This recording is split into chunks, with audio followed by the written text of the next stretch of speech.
Hi, I'm just going to talk about if you think the Airfix Starter Kits are very good. This was actually made using a starter kit. I did make this one quite a few years ago, well, a long time ago, and this is how it used to come. You used to get it in a plastic bag, and the instructions were actually when you open the bag, and on the cardboard that's on top, that was where the instructions are. You then had to buy the glue to assemble it.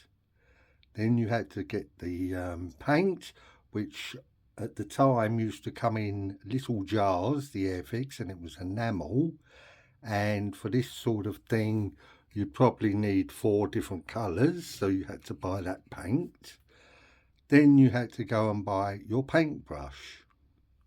Whereas with this kit, I just wanted to do it. It comes with everything you need, so it is good if you're starting the hobby or just getting back into it. Everything's in the kit. You haven't then got to go out and buy your paint, which would last for a few models, but as I say, it used to be enamel, now you buy the acrylic paint. And the other thing with the enamel paint, you then had to buy the thinners for it and to clean your brushes, whereas now everything's water-based, being acrylic, which is to me 100% better. This actual kit, I tried to look and it seems that it's exactly the same as it used to be, the ones you got in the plastic bag. Because over the years I've started buying paint, as you can see. It used to be the Tamiya, but I switched to the Valero.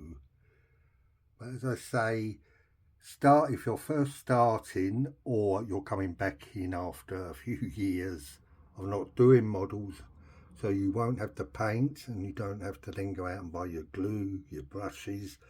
This is, to me, is quite a good kit to start with. They make quite a few different variations. You can get the Spitfire, which all comes with the paint. When I did the Spitfire years ago in the plastic bags, it meant buying different colour paints.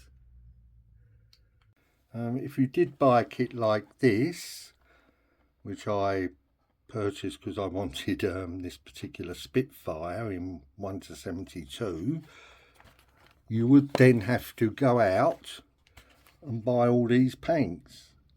I mean, you probably get away with not using gunmetal, but the camouflage you'd need to definitely buy them. Silver you probably get away with, but then you would have to go out and buy your glue separate, and as I say, a paintbrush. I did buy this one because I wanted the Spitfire. So the actual starter kits, to me, if you're coming back into the hobby, are worth it just to see if you still want to continue. Then over the years you can build up your paint. Well, thank you for watching and have a nice day.